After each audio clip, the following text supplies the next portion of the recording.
Halo semuanya, selamat datang kembali denganku di Investigation.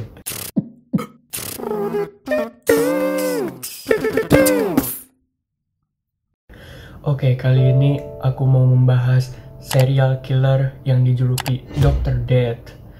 Jadi ada alasan kenapa aku mau membahas serial killer yang berprofesi sebagai dokter, karena diriku ini mau menjadi dokter. Cita-citaku ingin menjadi dokter. Oke, jadi siapa Dr. Death ini? Dr. Death yang mempunyai nama asli Joseph Michael Swaingo adalah serial killer yang berprofesi sebagai dokter. Dia adalah dokter yang terpercaya dan dipercaya sudah membunuh hingga 60 orang dan meracuni banyak orang, bahkan rekan kerjanya sendiri, teman-temannya, bahkan istrinya sendiri. Swaingo lahir pada tahun 1954 di Tacoma, Washington. Jadi dia lahir di tahun 1900-an, di mana banyak serial killer lain yang lahir. Waktu pembunuhannya berkisar pada 1981 hingga 1997. Singkat cerita, Swaingo memutuskan untuk masuk kuliah di Quincy College untuk mendapatkan gelar kimia dan biologi. Dia membuat tesis tentang racun, jadi sudah ada ketertarikan dengan racun saat dia kuliah di Quincy College. Lalu dia melanjutkan pendidikan ke Southern Illinois University dan bekerja sebagai supir ambulan. Lalu sebulan sebelum lulus, dia membuat masalah sehingga dipecat dan kelulusannya ditunda 1 tahun. Kejahatannya dimulai ketika dia magang di Ohio State pada tahun 1983. Lalu dia ditugaskan di pusat medis, dan tidak lama setelah dia mulai bekerja, ada serangkaian kematian yang tidak dapat dijelaskan di antara beberapa pasien yang sehat. Salah satu pasien yang selamat pernah mengatakan kepada perawat bahwa Swaingo telah menyuntikkan obat ke dia hanya beberapa menit sebelum dia menjadi sakit kritis. Para perawat juga mengeluh bahwa Swaingo seringkali masuk ke kamar pasien secara acak, secara random waktunya, nggak sesuai jadwal untuk periksa pasien. Dan dari banyaknya keluhan, Swaingo dibebaskan dari kesalahan, jadi dia nggak dicurigai. Setelah bebas dari kecurigaannya, dia kembali bekerja, tapi dia dipindahkan ke bagian lain dari rumah sakitnya, dan dalam beberapa hari terjadi kembali pasien mati secara misterius. Ada juga kejadian ketika beberapa warga sakit keras setelah Swaingo menawarkan untuk pergi mendapatkan ayam goreng untuk orang-orang tersebut. Tetapi saat Swaingo makan juga, dia tidak sakit. Nah, akhirnya karena pekerjaannya yang buruk dan isu-isunya, ajuan untuk magang di tahun keduanya pun ditolak. Lalu Swaingo kembali ke kampung halamannya dan mendapatkan pekerjaan sebagai teknisi medis darurat di Adams County Ambulance Corps pada tahun 1984. Tapi di sini backgroundnya nggak dicek, jadi bosnya nggak tahu kalau dia pernah dipecat dari pekerjaan ambulan sebelumnya. Setelah bekerja beberapa waktu, rekan-rekan kerjanya memperhatikan bahwa setiap kali Swaingo membawa makanan untuk dibagikan ke orang-orang, siapapun yang makan menjadi sakit, menjadi keracunan gitu. Dan setelah para pekerja dinyatakan positif mengandung racun, penyelidikan pun dilakukan oleh polisi. Ketika para detektif menggeledah rumah Swaingo, mereka menemukan persediaan besar dari obat-obatan, buku-buku tentang racun, dan arsenik. Swaingo dihukum karena perbuatannya pada tahun 1985 dan dijatuhi hukuman 5 tahun penjara. Jadi kenapa Swaingo bisa mendapatkan hukuman cuma 5 tahun adalah ya karena dia nggak pernah ketahuan kalau membunuh. Dia cuma ketahuan kalau meracuni aja. Jadi hukumannya cuma 5 tahun. Ketika di penjara, Swaingo mencoba untuk memperbaiki reputasinya yang hancur dengan melakukan wawancara dengan John Stosser yang sedang melakukan segmen tentang kasusnya di program ABC. Dia bersikeras bahwa dirinya tidak bersalah dan bukti yang digunakan untuk menghukumnya tidak memiliki integritas. Setelah itu akhirnya pun Suengo dibebaskan dari penjara pada tahun 1987. Jadi cuma dipenjara 2 tahun dari tuntutan 5 tahun penjara. Dan dia sempat bekerja di Atticol di mana dia bertemu dengan istrinya. Dan dia ini sangat ingin mendapatkan lisensi medisnya kembali dan pengen jadi dokter lagi. Jadi dia memutuskan untuk berhenti dari pekerjaannya itu di Atticol dan mulai meng-apply residensi program. Pada saat yang sama, Suengo memutuskan untuk mengubah namanya menjadi David Jackson Adams dan dia diterima di University of South Dakota Medical Center. Dia bisa lolos dari background check karena dokumennya sudah dipalsukan.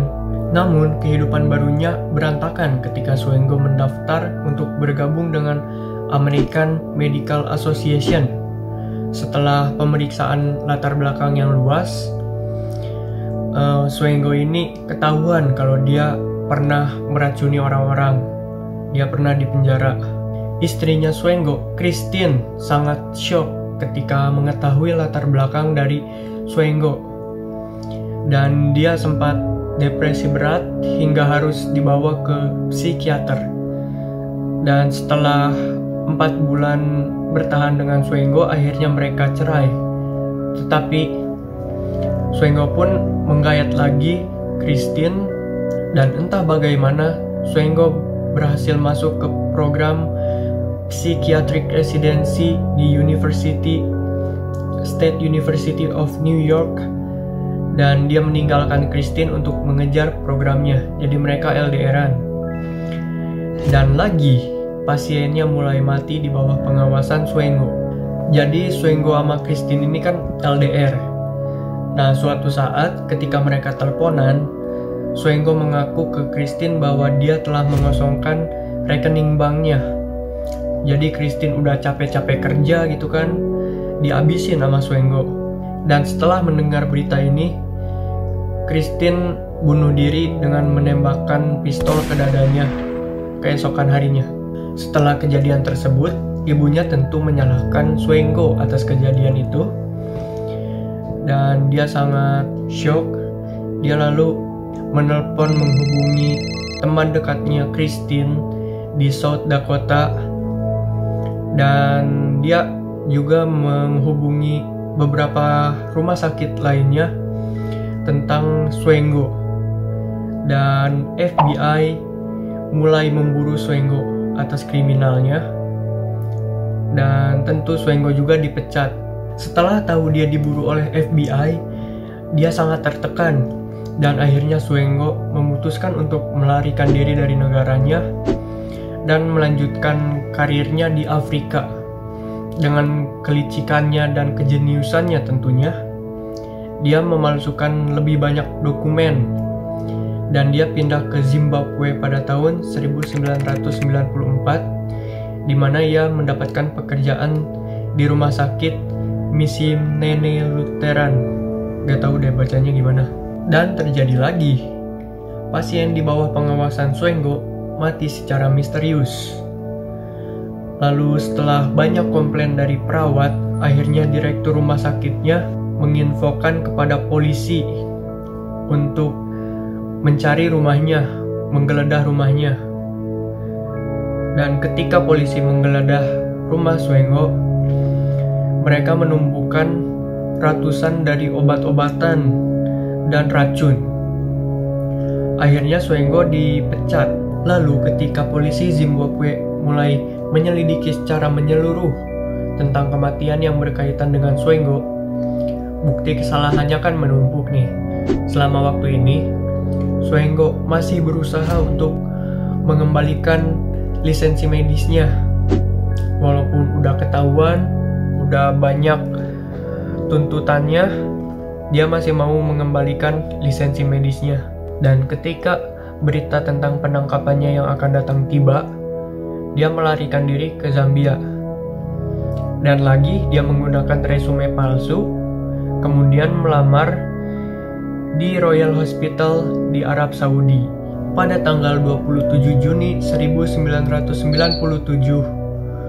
Soenggo memasuki Amerika Serikat di Bandara Chicago O'Hare ketika sedang dalam perjalanan ke rumah sakit di Arab Saudi. Untungnya, dia segera ditangkap oleh petugas imigrasi dan ditahan di penjara di New York untuk menunggu persidangannya. Akhirnya, setahun setelah dia ditangkap, pada tahun 1998, Soenggo mengaku bersalah telah menipu pemerintah dan dijatuhi hukuman 3 tahun 6 bulan penjara. Kenapa cuma bisa segitu? Masih ada lanjutannya. Selama masa ini, para penyelidik mengumpulkan laporan kejahatan Soenggo yang lebih lengkap. Dan pada 11 Juli 2000, hanya beberapa hari sebelum dia dibebaskan, Jaksa Federal di Long Island mengajukan tuntutan pidana yang menuntut Soenggo dengan sejumlah kejahatan, termasuk 3 tuduhan pembunuhan, penyerangan, dan penipuan. Sementara itu, Zimbabwe berjuang agar Soenggo diekstradisi ke Afrika untuk menghadapi 5 dakwaan pembunuhan. Awalnya Soenggo mengaku tidak bersalah, tetapi khawatir bahwa ia bisa menghadapi hukuman mati karena diserahkan kepada otoritas Zimbabwe. Ia memutuskan untuk mengubah permohonannya menjadi bersalah atas pembunuhan dan penipuan. Dan akhirnya Soenggo menerima 3 hukuman seumur hidup berturut-turut atas kejahatannya.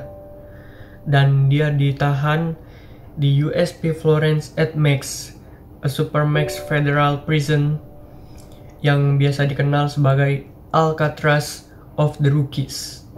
Oke, jadi itulah mengapa dia dijuluki Dr. Death.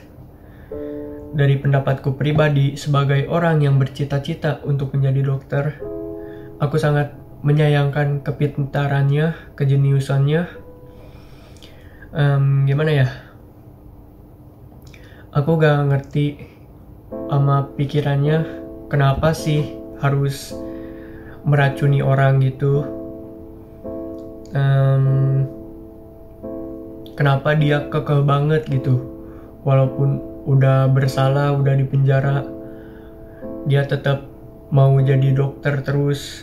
Mungkin biar bisa nyuri racun gratis, entah. Tapi ya, dokter itu kan harusnya menyembuhkan pasiennya, nyelamatin nyawa pasiennya, bukannya malah membunuhnya.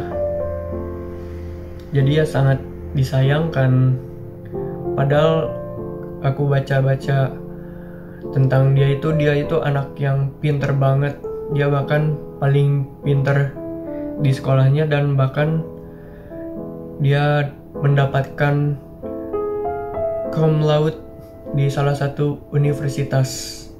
Baik, segitu aja video untuk hari ini.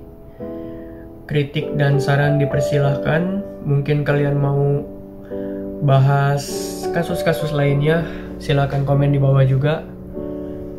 Sampai jumpa kembali di investigation selanjutnya. Bye-bye.